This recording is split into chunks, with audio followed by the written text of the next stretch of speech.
Kyono Kikaku lah gitu ya. Kembali lagi ke video gua. Nope.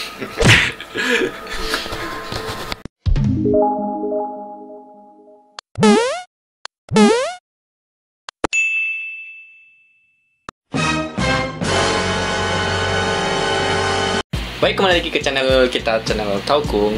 Jadi ini kita kedatangan tamu. Mainan gue. Jadi hari ini kita kedatangan orang samping ini. Samping des. Ya. Ya, dia adalah Nopal. Jadi dia udah sering ya muncul di beberapa video vlog, di video vlog gua. Orang paling berisik. Nah itu dia. Dia ini jadi di sini udah dapat N1 bahasa Jepang. Jadi apa itu N1? N1 itu adalah level bahasa Jepang yang paling tingkat tertinggi. Jadi level bahasa Jepang itu ada 5 level. Dari yang terakhir itu adalah level 5, yaitu N5, N4, N3, N2, dan yang paling tinggi adalah N1. Dan dia udah dapatkan N1. Sombong amat. Oke, jadi kita akan tanya-tanya kepada dia bagaimana caranya belajar bahasa Jepang supaya cepat mendapatkan N1. Langsung saja kita cek videonya berikut ini. Oke, langsung saja kita bahas ke beberapa pertanyaan berikut. Pertanyaan pertama, pertama kali belajar bahasa Jepang, kapan dan di mana? Pertama kali belajar bahasa Jepang waktu SMP kalau nggak salah ya. SMP. Ya. Jadi SMP itu udah mulai pertama kali. Bukan belajar sih, tapi lebih tepatnya mendengar. Mendengar. Oh. Nah, jadi kayak berkenalan dengan bahasa Jepang itu. Oh, dari SMP jadi udah mulai. Ya, suka anime gitu, melihat anime gitu. Ya. Itu di SMP udah mulai menyukai bahasa Jepang ya. Oh, udah mulai iya. mengetahui bahasa Jepang. Jadi di antara teman SMP itu kamu doang yang berminat di dalam bidang bahasa. Ya. Jadi gimana ya? Bahasa Inggris aku ngikutin, aku ikut bimbel dari SD kalau nggak salah ya. Oh, dari SD udah ikut bahasa Inggris. Oh iya, dipaksa. Mama maksa gue. Di pertanyaan nomor 2. Ya. Kosakata bahasa Jepang yang pertama kali diingat. Kenapa? Kapan bisa ingat kata-kata itu? Sebelum mulai lihat anime, ya semua orang tahu lah itu. Apa itu? Apa itu? Apa itu gitu? Aishiteru. Oh, Aishiteru. Jadi udah familiar ya di orang Indonesia itu.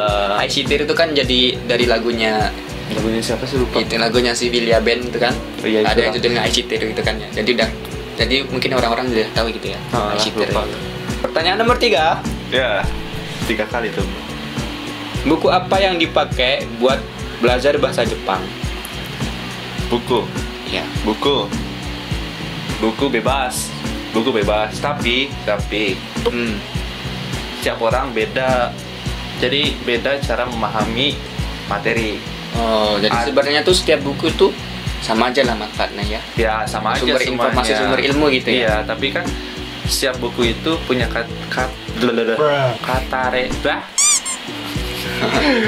bahasa Jepangnya tokucho, tahu nggak sih? Karakteristik. Setiap buku itu punya karakteristik masing-masing. Jadi tergantung ini kan yang penerbitnya, si pembuatnya gitu. Ya, tergantung penerbitnya dan tergantung kita yang membelinya. Langsung to the point aja, yang lu pakai. Maaf, apa ini? Oh, jadi ini yang dipakai. Ya, ini yang dipakai. Tebel juga ya, Bang, ya? Tebal nggak dibaca. Pasti dibaca lah. Iya, dibaca. Ini beli di Indonesia apa di Jepang? Satu halaman. Ngopi, Mas. Ngopi. Siap. Yang benernya yang ini. Ya.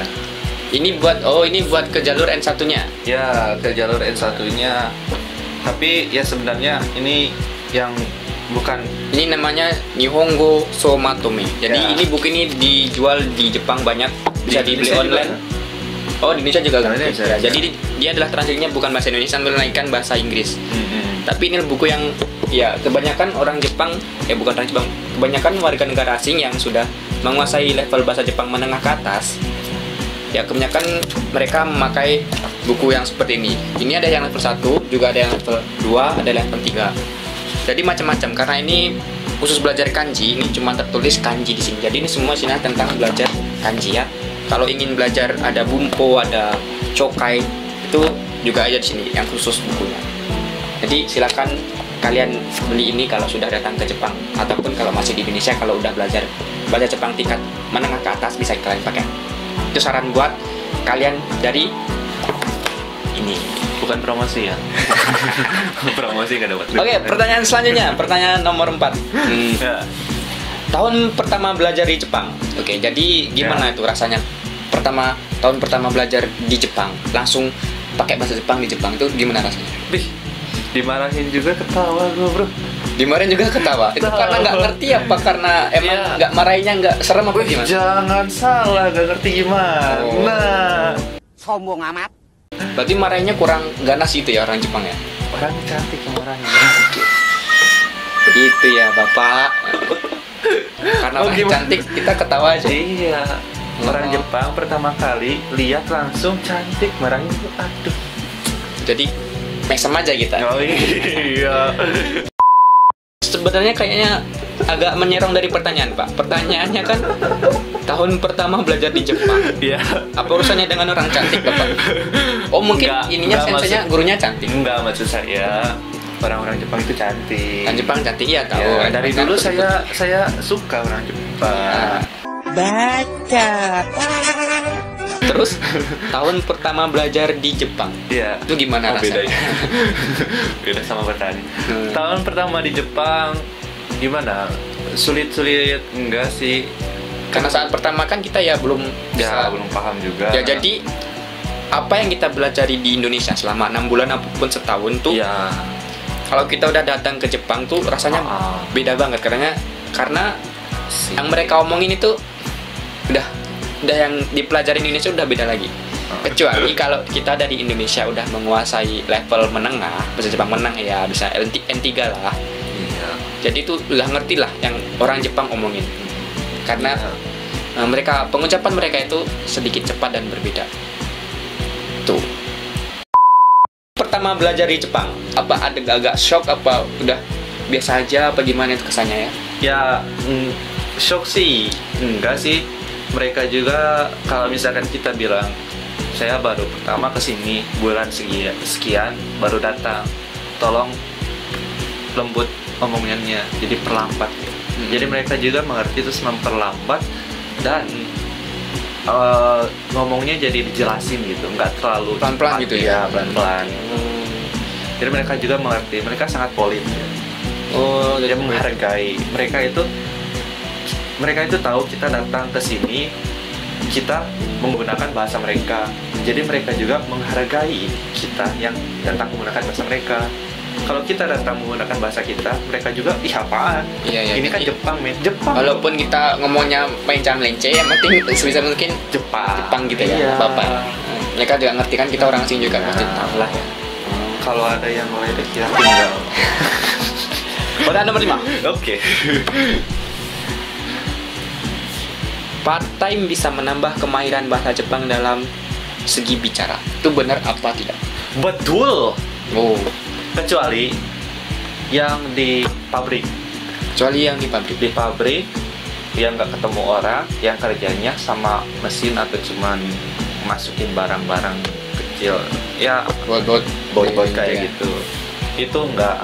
Ya, jadi part time yang baik tuh yang buat bisa menambah level bahasa Jepang itu di mana sebaiknya? Yang pertama, konbini. Konbini itu ya convenience store ya. Di sini ada yang terkenal tuh ya banyak sih, ada Lawson, 7-Eleven ataupun Family Mart, Circle K yang dulu tapi udah hilang sekarang. Masih ada nih. Oh, masih ada. Itu jadi kebanyakan orang yang itu bukan orang, kebanyakan ya part time yang bisa menambah level bahasa itu ya situ, soalnya kita langsung komunikasi langsung sama orang Jepang dengan bahasa yang harus bahasa sopan. Karena itu kita harus melayani pelanggan. Kebetulan dulu juga baitonya dari awal udah langsung di ini ya, baru datang ke Jepang langsung dikenalin ke sama guru langsung dikenalin ke ini ya, ke Lawson ya. Gua nggak tahu apa-apa, nggak bisa ngomong apa-apa, cuma bisa ketawa. Kalau misal Anjing, Gimana kata- itu sering nggak dimarahin sama pelanggan tuh? Oh. Kurang jelas pengucapannya apa gimana gitu. Seminggu pertama sering, tapi karena saya gimana ya, saya itu punya bisa membaca pergerakan orang lain. Maksudnya jadi kayak mereka misalkan kalau nggak suka ini, ya aku berhenti gitu. Jadi ya baca aja gitu mereka. Kita misalkan kita emang salah ya minta maaf. Kalau misalkan kita ya nggak salah, tapi mereka bilang kamu salah, ya minta maaf dulu aja. Kita di sini orang luar bro. Kita kalah ya, tetap tetap kalah. Tuan Tapi rumahnya mereka. iya, tapi kan namanya nggak tahu, dari nggak tahu kan Jadi tahu lama-lama ya. tahu, terus lama-lama tahu gimana cara mengatasinya dengan bahasa yang tepat. Itu kan step-stepnya. Kita dari bahasa yang sangat-sangat nih, dan sampai ke ini kembaliannya dalam bahasa kita. Jadi ada step tertentu, nggak semua orang bisa langsung ke yang sangat sopan di sini gitu. Meskipun ya mungkin di Indonesianya ada yang lulus N1 atau apapun, namun emang kalau misalkan nggak dipakai dalam sehari-hari, kita akan terbata-bata. Iya, Tetap susah ya. terbata. Kalau biasa nggak ngucapin tuh susah ya. Oh, Seperti itu. emang. Ini yang menarik lagi tuh, jadi kita tuh datang ke Jepang tuh bareng. Nah, jadi tuh kita juga dikenalin bareng ke convenience store, Ya. ke 7-Eleven waktu itu ya. Iya. Ada Mencetsu. Ya. Nah. Manchester itu apa? Mencetsu itu interview. Oh, interview, Gue main. ya. Maaf. Jadi kita tuh interview bareng di situ sama Ah. guru. Nah, gue keterima, tapi karena belajar bahasa Jepangnya tuh kurang di toko itu, jadi sama bos tokonya itu Dibuang. kembalikan lagi ke sekolah, katanya bilang ke gurunya kalau anak ini belum menguasai belajar bahasa Jepang di bidang pertokoan itulah, di bidang kalau bahasa sopannya. Jadi ya itu akhirnya gue dikerjain ke pabrik untuk supaya belajar Jepangnya lancar dulu. Pabrik ya. Iya, di ini Sagawa, pengiriman barang. Oh. Bukan barang kotak-kotak semua itu. Nah, tapi dia langsung diterima di Lawson. Dia kan dicariin lagi langsung ke Lawson. Emang dari awal udah mungkin udah ini. Dari awal udah otaknya beda lagi. Iya. Pertanyaan ke-6. Nah, Pertama kali ikut GLPT itu gimana? Kapan dan gimana rasanya? pertama kali itu kapan sih lupa? Pertama kali itu sekitar bulan Tahun berapa sih? 6 7 2000 Bulan 2018. 2018 ya? 18. Oh iya. 2018 tuh kamu ikut level berapa? N3. Level 3 ya? Ya. 3 ya? Dan itu Level langsung 3. lolos ya? Ya alhamdulillah. Berarti datang bulan 10 di sini, terus bulan 7-nya ikut Tadinya GLPT, aku langsung lolos. mau bulan 12 tuh. Oh, 12. Tapi kata cepetan. senseinya Larang. gak boleh katanya. Hmm. Gak boleh, kamu harusnya tanggal segini sama orang lain. Aku tuh mau sendiri, tadinya mau sendiri, mau apa? Daftar sendiri, tapi nggak bisa baca bro. Oh, nggak bisa cara daftarnya? Iya, nggak tahu bro dulu, baru datang udah mau daftar aja. Nggak kan. bisa ya? Kayak gitu. Minta bantuan sensei, tapi senseinya nggak ngizinin. Nggak ngizinin. Jadi itu langsung lolos ya? N3 Ya, alhamdulillah. nilainya bagus ya, alhamdulillah. Ya syukur deh ada. Nilainya jadi tinggi itu. Oh, jadi tahun Lumayan. ikut di LPT pertama itu langsung lolos. Iya, langsung N3 dan N3. selanjutnya ikut N2. N2 gagal. Oh, gagal juga sekali. Gagal sekali karena kurang bacanya. Kurang baca. Oh, Karena emang malas baca, nggak dibaca, Oh. nggak mau baca. itu susah. Gimana penyelesaiannya? Terus udah itu ngambil N2 lagi. Ini nih harus pantang menyerahnya kayak itu. Orang lain bilang kalau udah nggak lulus, udah dulu sebentar. Kalau enggak ya refreshing otak gitu. Biar nanti selanjutnya masih ada tahun depan. Enggak, mungkin ada waktu. Tapi kalau nggak diambil sekarang ya kenapa tidak? Kita kan punya waktu juga, punya bisa belajar lah intinya. Nanti kan waktu yang nanti itu kan nggak tahu dipakai bentuk apa. Yang penting sekarang ya udah pasti dulu pasti bahwa sekarang nggak ada apa-apa, cuman ada kerjaan. Arbeit itu apa bahasa Indonesianya? Part-time, Ya, paruh waktu sama sekolah doang. Misalkan cuma ada itu ya udah, kenapa nggak belajar? はい、ということで今日の動画終わりましたね。やっと頑張って話せましたね、2人ともね。もう今日本当にありがとう、ご協力いただいて本当にありがとうございました。全然はい。もうさっき電池切れててそうですね、すいません、ちょっと途中でメモリカードがパンパンになっちゃって、パンパンというかいくつか分がもうちょっと取れなくて申し訳ないんですけど、これで動画終わりしようかなと思いますので、またぜひ次の動画も見ていただいてよろしいです。ありがとうございました。見てくれてありがとうございました。ありがとうございました。